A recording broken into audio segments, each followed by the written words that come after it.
there are some lies in our science books. Taught it for 15 years. Even though I'm not teaching it anymore, I still like the study. It's so many neat things to learn. We're going to cover some of that tonight. Perception is being managed. We are being steered and guided by a hidden hand. The whole world has been duped by the media that is not real. Smart thinking, possible time traveler, smart thinking. That night, boom, contact memory. And then, Alex, if you don't agree, you'll be sent to a re-education camp. Just because I'm old doesn't mean I've lost my touch with the ladies. A lot of people here tonight felt like they lost. You know why? Now, experts are suggesting that we're in a golden age of shape-shifting reptilian sightings. Now, why is that? I was, and still am, a huge conspiracy guy. I literally ran out of new tin hat topics to research. It was most definitely not capable of melting steel. Then I would be a crackpot if I thought that was the case. Thought that was the case. Welcome to the Hypothetical Institute, a podcast about conspiracies. What happened then? What happened? What happened? What do you mean? You kind of like you forgot the word institute. My name is Luke. Did I? Yeah, I think so. Or maybe my internet just cut out and it sounded weird. Maybe it was your internet.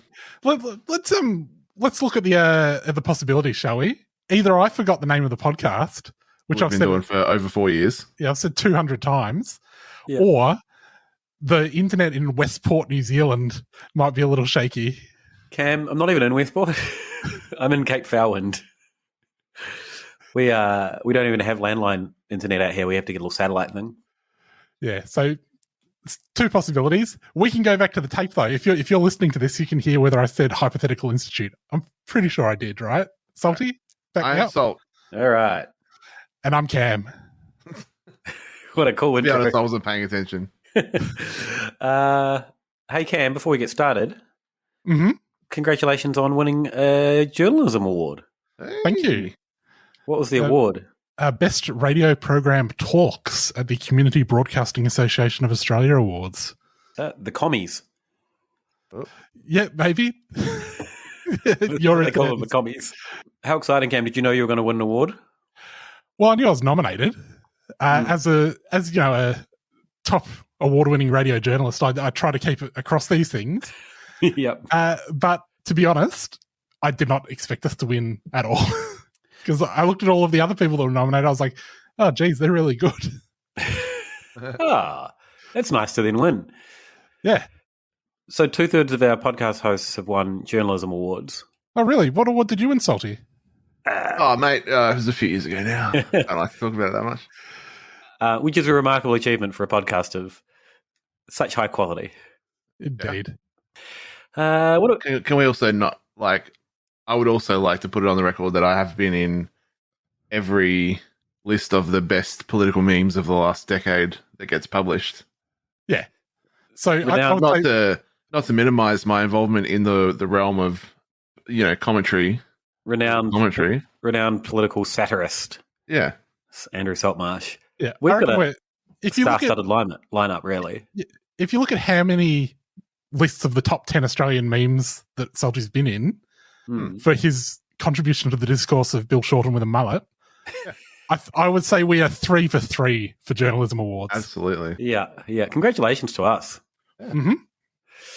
Now, what are we turning our keen eyes onto today? Well, congratulations to King Charles for outlasting the Lizard Queen and ascending to the throne. We're going to be talking about the King Charles of Wales. He's gotten off pretty lightly, old King Charles, hasn't he? In what sense? In terms of the conspiracy realm? Yeah. Like his mum's a famous lizard Nazi. His dad was a eugenicist and super racist. They bumped off his wife. Yeah. Yet he's just kind of coasted on through. And I feel like we'll probably unpack this a little bit more, but he's kind of cultivating a bit of a conspiracy guy lifestyle, yet There's no real, he doesn't really pop up in anything. I like how we don't mention that his brother's a massive pedo because there's just no conspiracy there. Yeah. Yeah, he's like 1 degree from Jeffrey Epstein. Like, there couldn't be more of a guy that should be, right popping up in QAnon memes. Yeah. So I did find a bit when I went looking. Yeah. Not completely unscathed. So I found a bunch of people trying to put together King Charles with the Antichrist. Okay. Oh, yeah. And one of them, this is a great start to a conspiracy video. They start off this saying, Queen Elizabeth has passed away and gone to meet her reward. Now, is her son the Antichrist? It's like, if you think his son is the Antichrist, why would you think that his mum has gone to heaven? Do you think maybe her reward is partying in hell with like Jimi Hendrix and shit? It could be, but it was just that sort of reflex to be respectful of the Queen dying. but then, like, one breath later, be like, so the question is her son the Antichrist? Is he doing Satan's work on Earth? And what's the evidence for him doing Satan's work on Earth? Well, there's a few bits of evidence. Number one, gematria. If you put so this math work was done back when he was Prince Charles. If you put Prince Charles into a gematria calculator, and I should stress this is not any of the gematria calculators that you will find online that are sort of established as the standard gematria methods. You do need to find one that they've fucked around with. If you put his name in and you like take four letters out of the alphabet, 666 Prince Charles comes back to. There we go. So yeah, I found like heaps of articles where they're like, oh yeah, Prince Charles equals 666 in gematria. It's like I couldn't work out how they did it. And then they're like, oh yeah, there were only 22 letters in the alphabet when that was written. So we just ignore those other letters. And that's how you get the number. It's like, I don't know, guys. It's not how the rest of us are doing it. That's the thing with gematria, though. You can just kind of twist it and make it work however you want, and it's always going to be right. So no one can argue with that. Now, the other big thing counting against King Charles is in Revelation, I believe 13:1, there's a description of the beast that emerges and worships the dragon. And if you recall, it's like a leopard with feet like the feet of a bear and a mouth like a lion.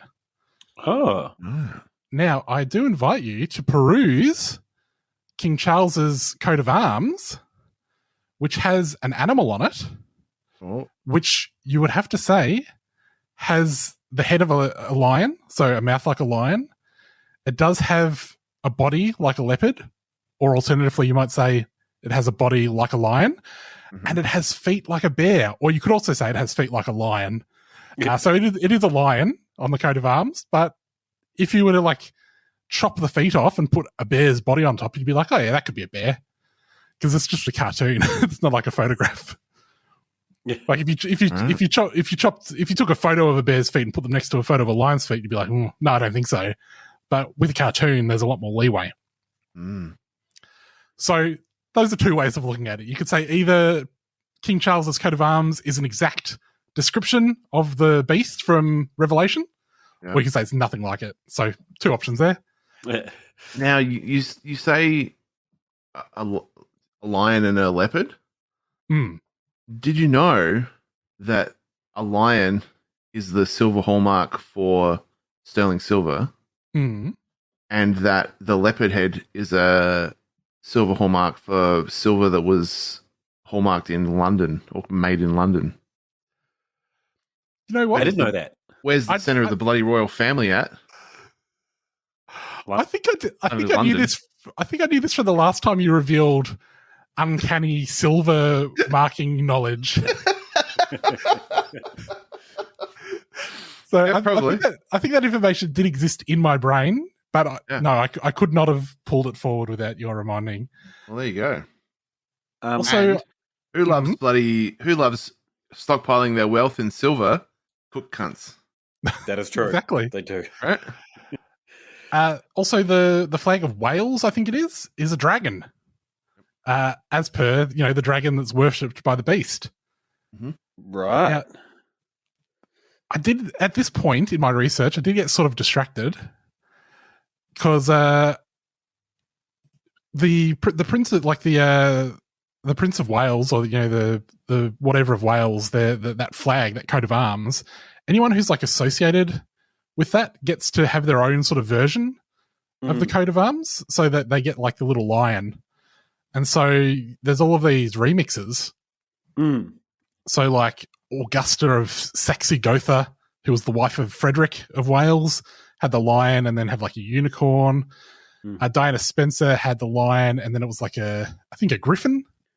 Yeah, it's like a griffin that looks like it's got dollar signs on it, but I think they're like spades or something. Yeah. Camilla Parker Bowles has the lion and like a blue, some sort of blue beast. It's like I think it's a hog. Yeah, it's like a big hog. It's like, was this the best coat of arms we could get? I don't know. Yeah, it is a pretty bad one. Alexander of Denmark has just a ripped dude. This is where I got distracted because I was like, the six pack. Yeah, well, I'm not a huge fan of the term cum gutters. Like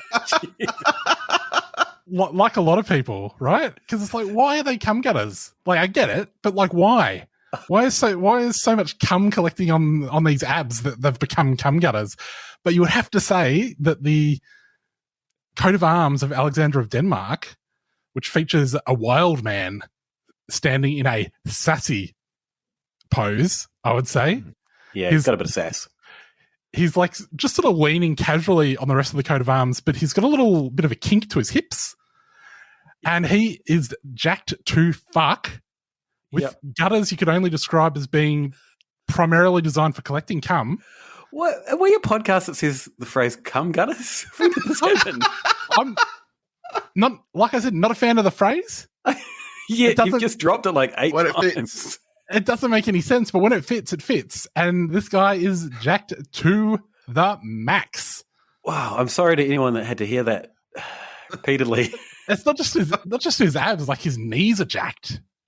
Yeah, he's got them calves. He's got little mini calves. Little mini cum gutters on his knees. So here I thought we were going to riff on 30 to 50 feral hogs. Yeah. Instead it went cum gutters. He's also got like a little bit of chest hair as well. Just a hint. Chest stubble. Yeah. Good looking dude. Yeah. But like Camilla Parker Bowles as well. What's that called, Cam? A cum rug? Camilla's one, right?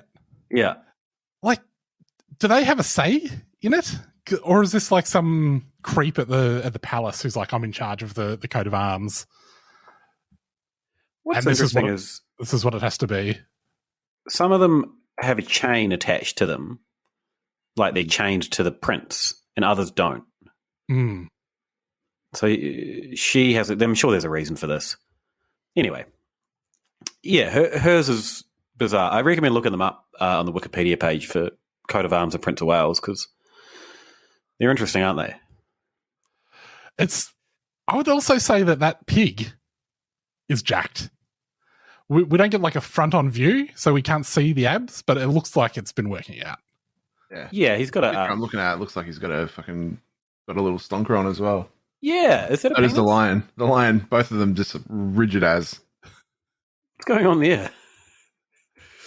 All right, well... Oh, yeah. Why have they gone into this? Actually, both of... Why? Why so much detail? Yeah, it seems unnecessary, especially because the dude who we all want to see is covered up with leaves. Yeah, even though he's clearly a wild man, so like he wouldn't be wearing clothes. Let the dude hang dong in the coat of arms. That's all we need. Yeah. Well, normally I wouldn't be like advocating for like a huge amount of dong hangage on my coat of arms, but given that they do seem to be putting little erect wangs on all of the animals. Yeah. Even if they're not, what are those little lines supposed to be?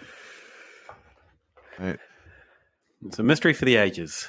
It is, but like so much thought goes into these. Like this is not something that's just snuck through. Anyway, so yeah, that was my research into King Charles being the Antichrist. So there was one comment that he made recently, maybe at Davos or something like that, that really set people off. Mm. So he was talking about COVID and how perhaps it might, everyone in the world experiencing the same thing at the same time, and it's all having to sort of come together, even though maybe that didn't happen quite as much as it should have. Maybe that will open us up to being able to tackle other things that we need to tackle as a group, like the impending doom of the planet. And so he was talking about how we needed like a almost military response to climate change, but I think in the sense of everyone coming together. But he's talking about, these groups with like trillions of dollars will need to do something. And it sounds like he says the phrase, someone has trillions of dollars at his disposal. And so that set everyone off. They're like, who's he talking about? Who's this his that's at his disposal? And I saw this like so many times on TikToks and in conspiracy articles. They're like, he slipped up and mentioned the Antichrist. But when you actually listen to it, it's not clear what he's saying, but he could easily be saying at its disposal. And saying at its disposal makes total sense with what he'd just been talking about. Mm. The climate change stuff, he's pretty like big on climate change, right? That's kind of the whole deal. But is some of it almost bordering on a little bit of eco-fascism stuff? He's gone on about population control a bit, hasn't he? Yeah, he's also, after a flood in the UK, said there's nothing like a jolly good disaster to get people to start doing something. The tragedy is that nothing happened for so long. Which is kind of a sentiment of like, I get what he's saying, but also don't during a disaster say, well, this is a good thing. Mm. It just reads bad. Yeah. He also invests, he's got a bunch of charities. One of them is the Rare Breed Survival Trust. It's a conservation charity that whose purpose is to secure the continued existence and viability of native farm animal genetic resources of the United Kingdom, which really sounds similar to the 14 words to me. Okay. Yeah. Whose purpose is to secure the continued existence and viability of the native farm animal genetic resources of the United Kingdom. Yeah, maybe. Sometimes you have to secure things, though. Yeah. Yeah. Like I will say in King Charles's defense, there are only so many ways you can say that you want to secure the existence of something before you start sounding like the famous white supremacist phrase about securing the existence of things. Yeah. Like, if what you're interested in doing is securing something's existence, like, you're going to get into that territory. Yeah. He also built a town. You guys are always part of this town. Have you guys heard this Poundbury thing? No. What's Poundbury? So they've built a town in the UK to be like the town of the future. This is, town for walkability is a big part of it, and like it's designed for community, and there's small town shops there, and there's about 5,000 people live there, and it's on his land, which I'll talk about a little bit later, but I think he's like part of the funding and part of the whole development of it he was involved in. I watched some videos of people that live in Poundbury, and it's very white. Right. Very white. In the sense of when they're talking about this is like, it's just a good old traditional town, is what they're all saying in the video. And this is on the Poundbury website. It just like, oh, you've just built a town so white people feel safe. Like it's, I think there might have been maybe one not white person in like an 11-minute video of the townsfolk. One of the bits of the video is an old dude going to camera and sort of saying, how it's lovely, and we also have young people here, like this one. And he just presents a young person. It's not all old white people. We've also got a young white person. This one. It's a really strange place, old Poundbury. I think it's designed to be, as I said, walkable, but I saw some stats saying it wasn't actually that walkable at all. The car ownership is just as high anywhere else. But it's an experimental planned community. Right. Yeah, it's weird. It's a weird thing. It is weird, but I imagine there have been worse experiments conducted. in history. He's not like maybe it was like a posh British version of like when you say you're going to take someone to Pound Town. Take it to Poundbury. It just reminds me of what's that movie? Hot Fuzz. Oh yeah. It just really looks like they've just built the set of Hot Fuzz. He does seem to really get into architecture quite a bit, but it's all old-timey British architecture. Mm. But even to the point of, where was it? It might have been Qatar or something. They were building an embassy and he thought it was too ugly, so he stepped in and got it stopped from being built. Right. Just had a little bit of a complaint to the king or whatever. And didn't look British enough? Yeah, something like that. I didn't actually write it down. Hang on. Architecture. He's written an architecture book as well. Right. He's also got 10 principles of architecture. He's kind of described as a champion of classic architecture, which is, I don't know. Again, it just seems a little bit, what's the word? Let's just go back to the simple life, aka when everything was white and safe for me.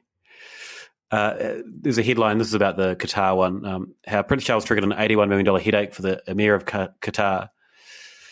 So he objected to some designs there, and they had to stop building it, which is strange. He's such a NIMBY. Yeah, it's not even his backyard. He doesn't live. He had a foundation and said he was going to start doing they were going to rebuild Haiti after the earthquake. Oh yeah, how'd that go? Never did. There's just no evidence of him doing anything. Yeah. He was roundly celebrated for doing it, and then it was going to pour hundreds of thousands of dollars in, and then that was it. Nothing happened. There you go. The other thing I've got is the fact that he's really wants to be a vampire. Well, he's related to bloody Vlad, right? Yeah, and he keeps on going on about it. He's got a private retreat in Transylvania. They've made him a prince, and he keeps on going about the bloodlines between him and Vlad the Impaler, which is pretty cooked. Because Vlad, wasn't really a good dude. Yeah, one of those famous not nice blokes. Yeah. He spends a lot of time there in his little holiday house, and I think you can stay there. Right. You can actually go and stay at now the King's House in Transylvania.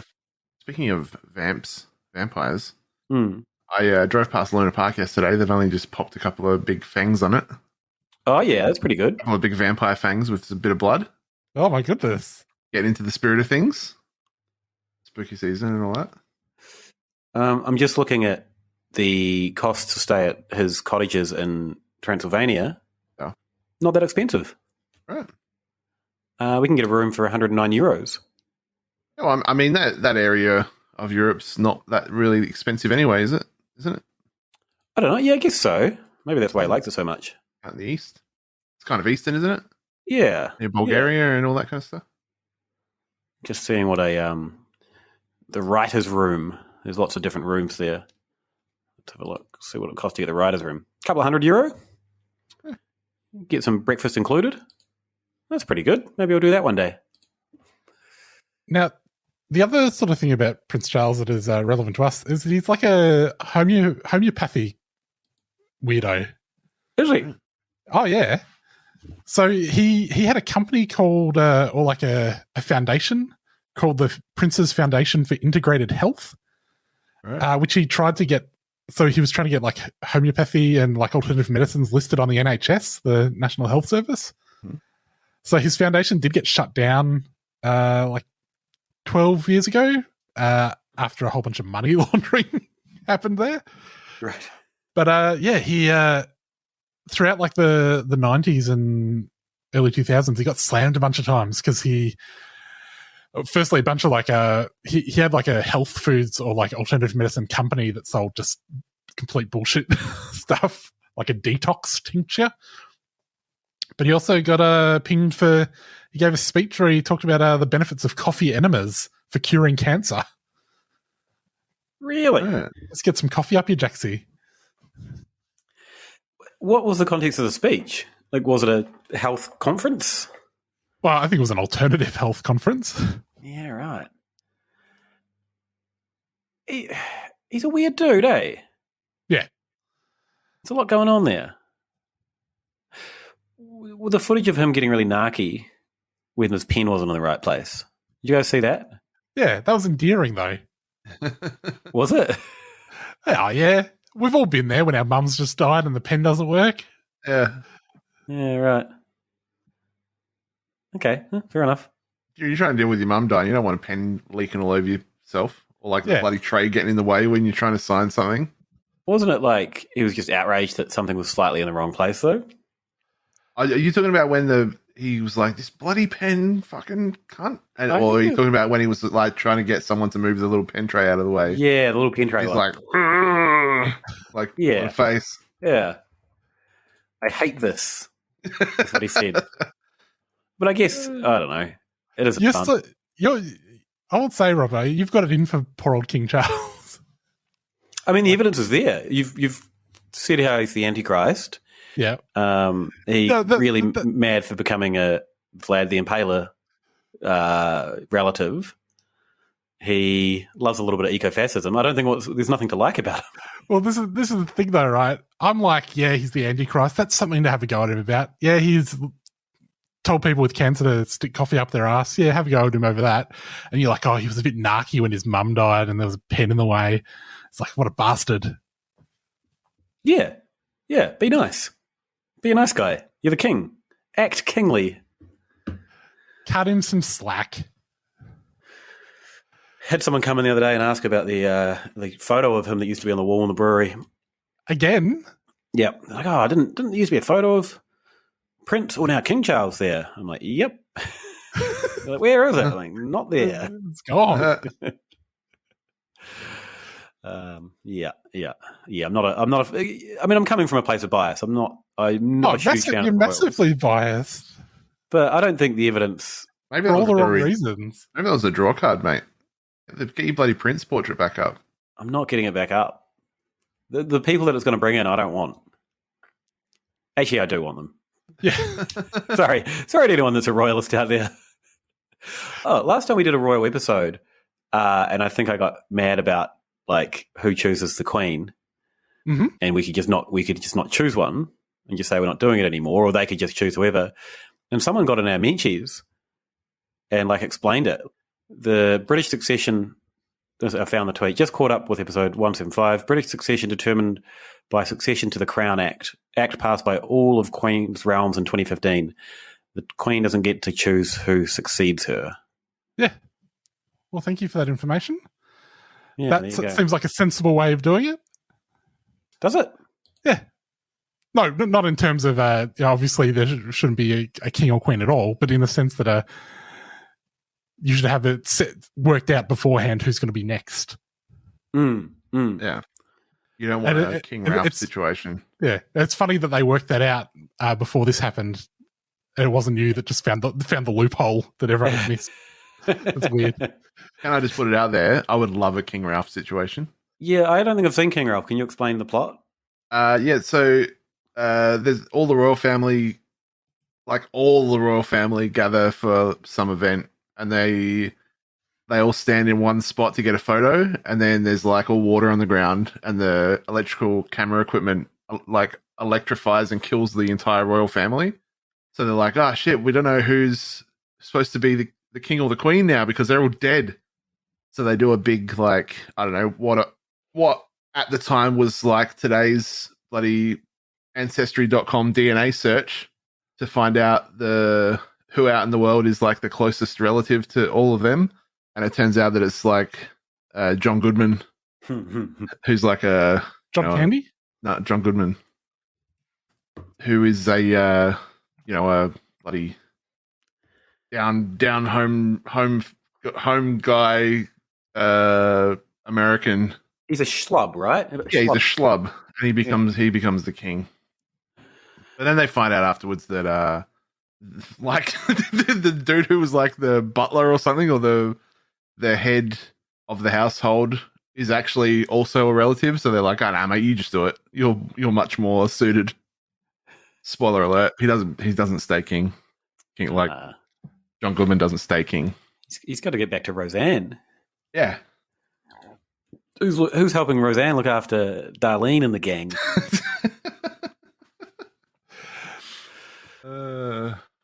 Do you think King Ralph holds up? Because I've never seen it, and I've always I don't know. to. I really want to watch it again now, though. This is from commonsensemedia.org. Sorry. What parents need to know. Parents need to know that King Ralph is a culture clash comedy with some strong language, stereotypes, and sexual references. Blah, blah, blah. One scene features stripteasers with near nudity. Frequent language includes S-T. Oh, Shot? Do you think that's shit or slut? Shit, eh? It has to be shit. And bitch, as well as... It's weird that shit is censored, but bitch isn't, as well as British slang words wanker and toss. They're not censored. Toss.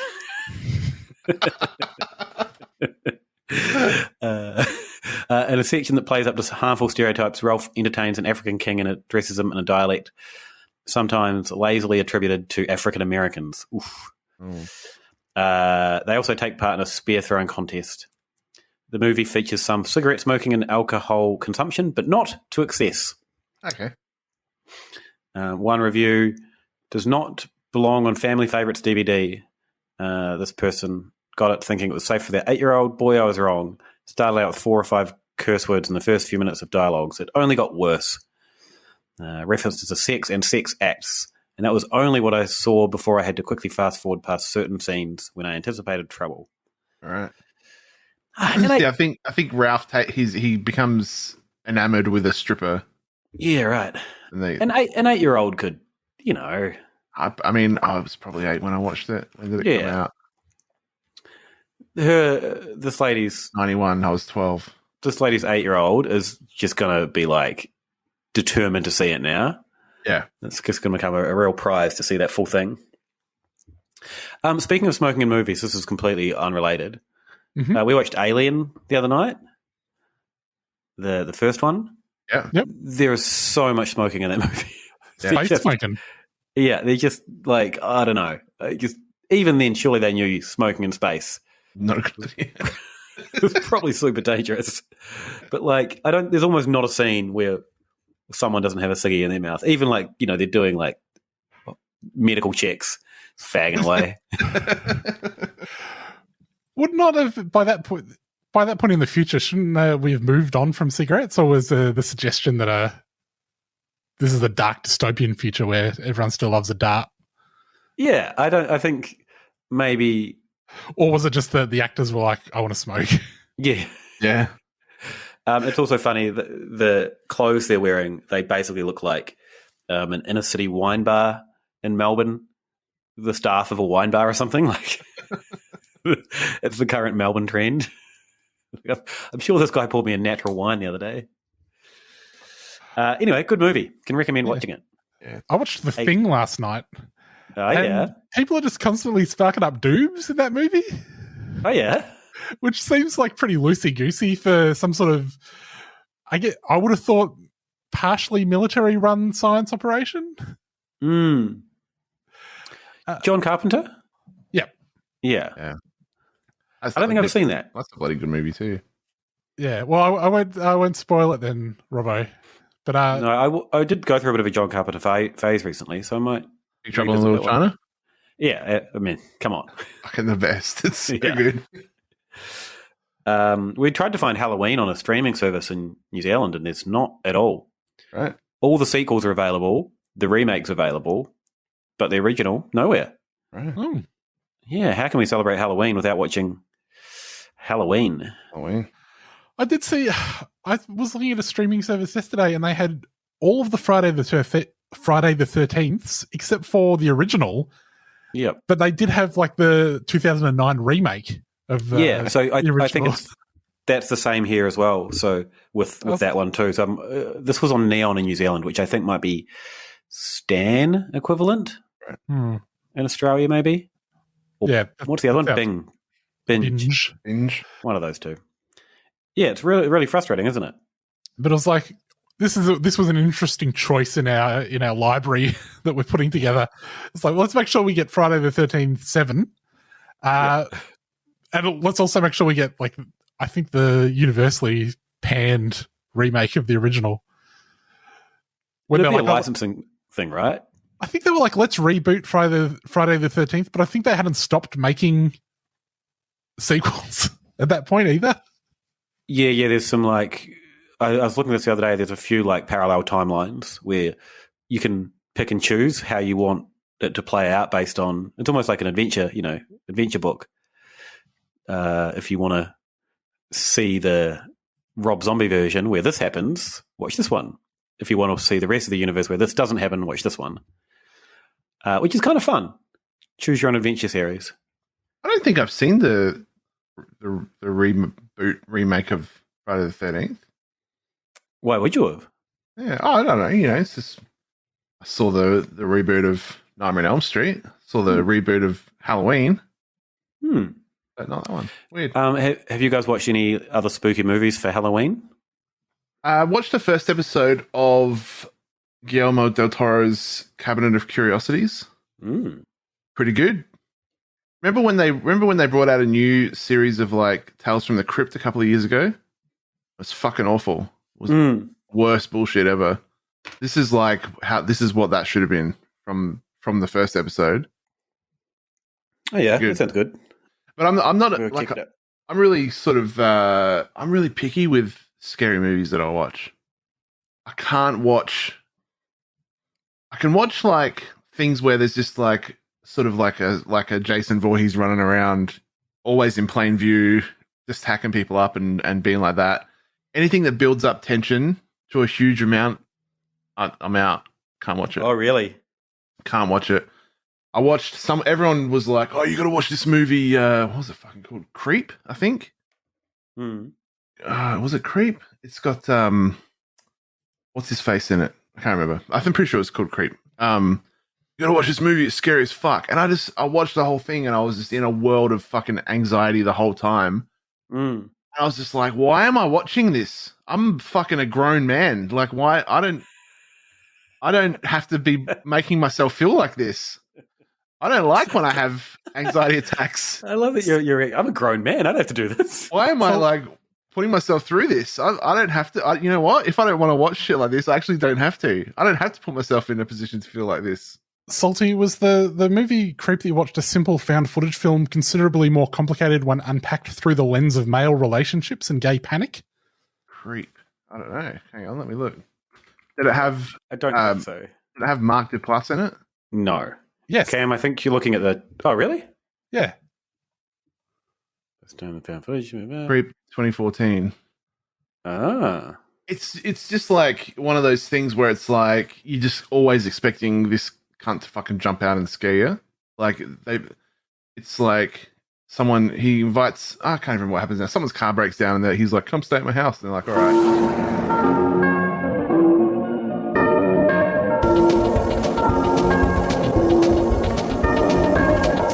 Isn't that the plot of mostly to Rocky Horror Picture Show?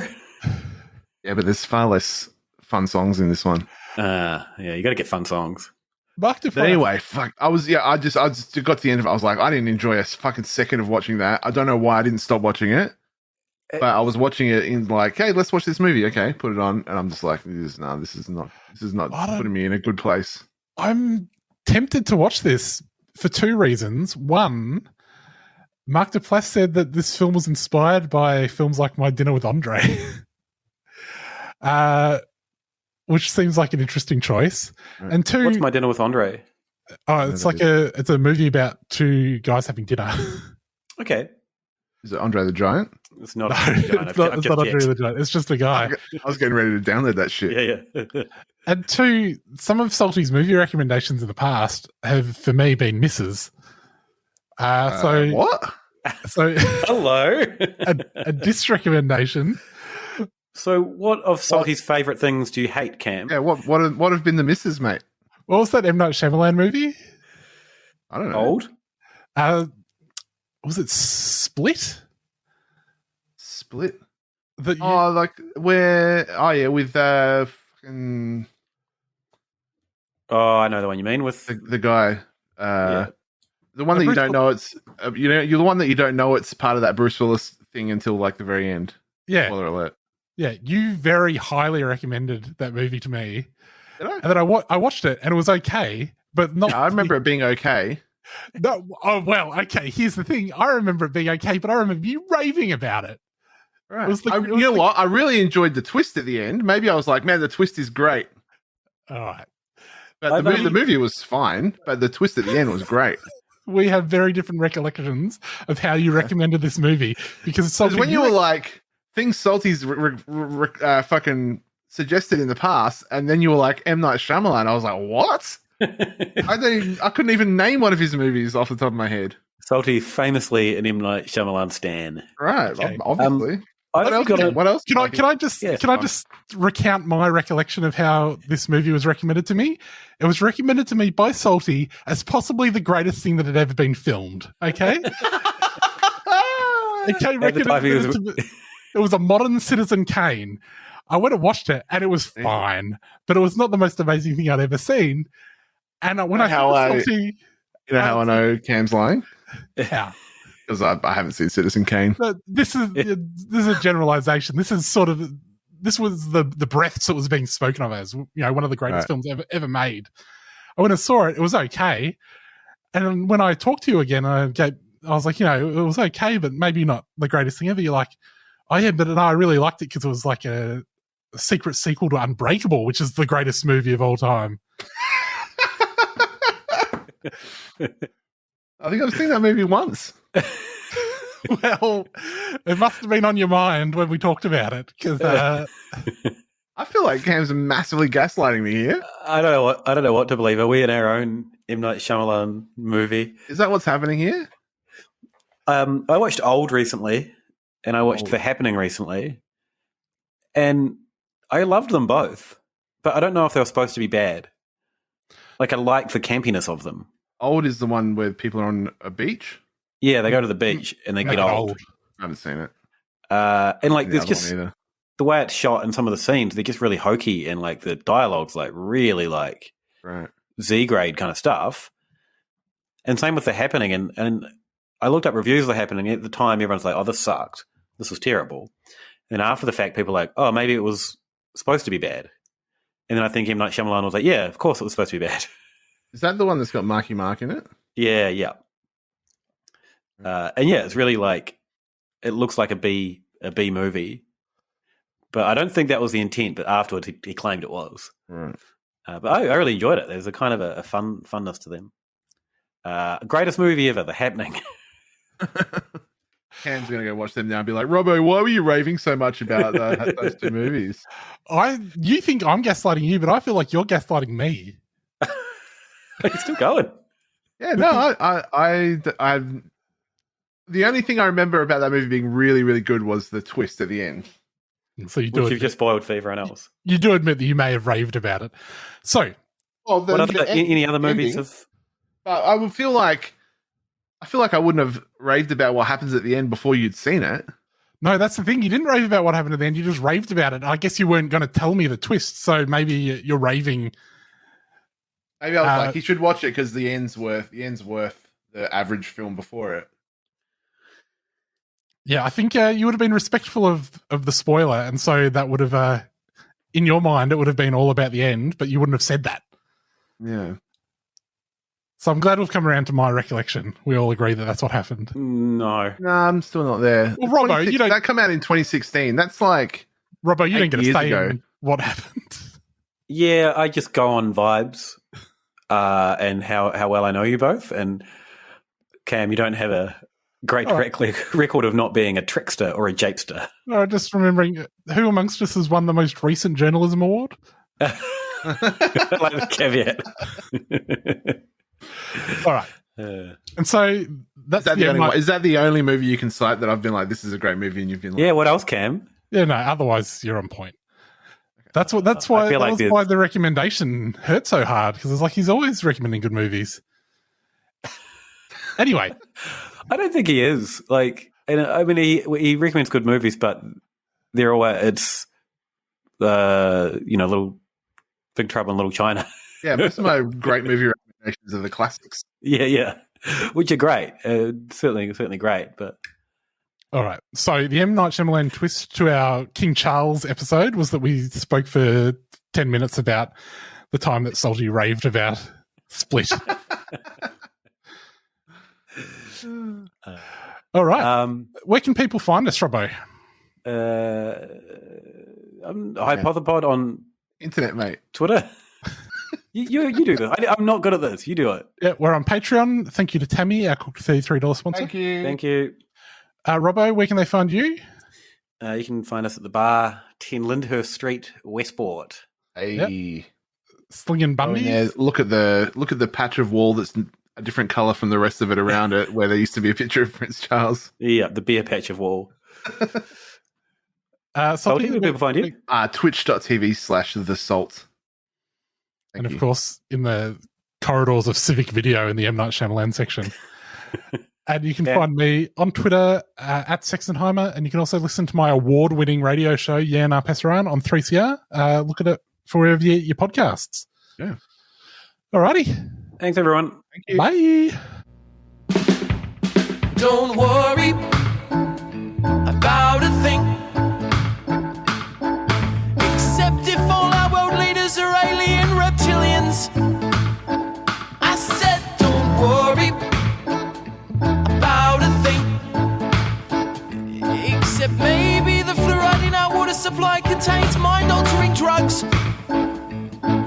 Don't worry about a thing, except whether or not Port Arthur was a false flag operation in which to disarm Australia. I said don't worry about a thing.